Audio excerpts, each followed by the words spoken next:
আপনার কি ঘুম ভাঙার পরে বিছানা থেকে একদম উঠতেই পারছেন না, ভালো লাগে না, শরীর দিচ্ছে না যে বিছানা থেকে নামবো কিভাবে বা শরীর চলছে না? চলুন আজকে আমরা সেই ধরনের এক্সারসাইজ করব।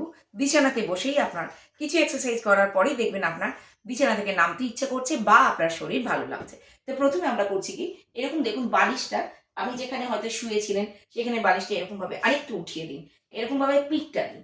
এই পিঠ দিলেন বা দেখুন আমি একটা বালিশের ওপরে আমি আমার পাশের বালিশটা এরকম দিয়ে দিলাম, আমার শরীরটাকে এইভাবে হেলান দিলাম।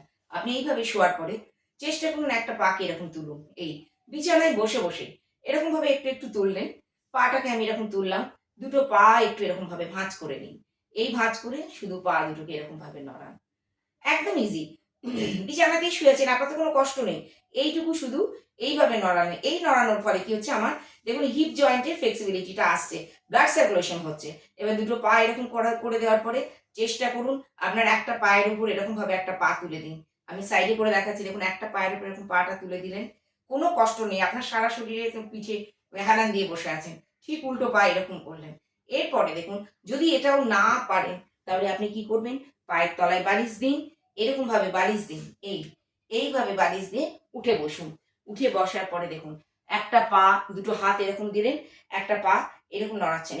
এরকম ভাবে পা দুটোকে একটু নড়িয়ে নিন। যে হাঁটুর নিচে বালিশটা এই কারণে দিলাম, দেখুন আপনার মানে হাঁটুর যে নি জয়েন্টের ভীষণ রকমের ফ্লেক্সিবিলিটি বেড়ে যাবে, আপনার পায়ের জড়তা কেটে যাবে।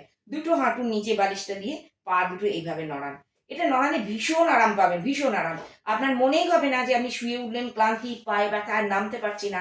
এবার বলবো যাদের পায়ে ব্যথা, বিছানা থেকে নামতে গেলে পরে গোড়ালিতে ব্যথা লাগছে, তারা কি করবেন, এরকম করে নিন। ঘুম থেকে উঠে বিছানাতেই এটা করে নিন। এরকম ভাবে পাটা রাখুন আর দুটো পায়ের তলা এরকম ভাবে টেনে ধরুন। টানার পরে এক দুবার করে নিলেন। এইটা করার পরে পাটাকে রাখার পরে আপনি পাটাকে তুলুন, এইরকম নড়িয়ে নিন একটু। ঠিক অ্যাঙ্কেল জয়েন্টে এরকম ঘুরিয়ে নিন, উল্টো দিকে একটু ঘুরিয়ে নিন।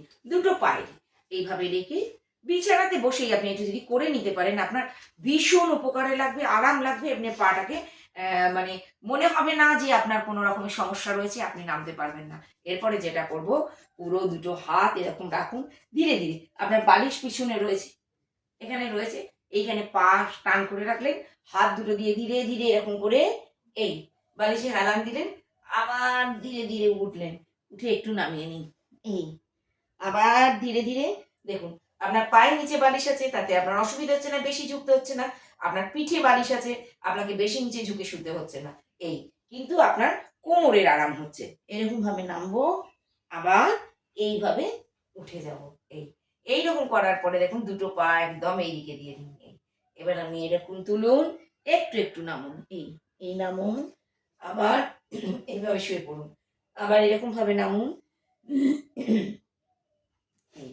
হয়ে গেল। দেখুন আপনি কত ঝরঝরে হয়ে যাবেন। এবার আপনার পাটা, এই যে হাঁটুটা ভাঁজ করতে পারছেন না বা হাঁটুতে ব্যথা, সেগুলো কিন্তু আপনার ভীষণ রকমের আরাম লাগবে। আপনার মনেই হবে না যে আপনি মানে বিছানা থেকে উঠে আপনার কোনো কষ্ট আছে। একদম স্বাভাবিক সারাদিনে যেরকম আপনি ঝরঝরে থাকেন, সেরকম ঝরঝরেই থাকতে পারবেন। আশা করি এই ধরনের ছোট্ট ছোট্ট জিনিসগুলো যদি আমরা প্রতিদিন করতে পারি, তাহলে কিন্তু আমাদের খুব কাজে লাগে। আমরা মনে করছি এটা একটা ফালতু জিনিস, তা কিন্তু নয়। করে দেখুন, অবশ্যই ভালো লাগবে। যদি মনে হয় যে ভালো লাগবে, আপনারা মন্তব্য করুন। আমি তাহলে বেডের ওপরে আরো নানা ধরনের এক্সারসাইজ আমি দেখাতে পারি। যদি আপনাদের মনে হয় যে এগুলো আপনারা করতে পারবেন, আমাকে কমেন্টে জানান। ততদিনের জন্য অভ্যাস করুন, ভালো থাকুন। নমস্কার।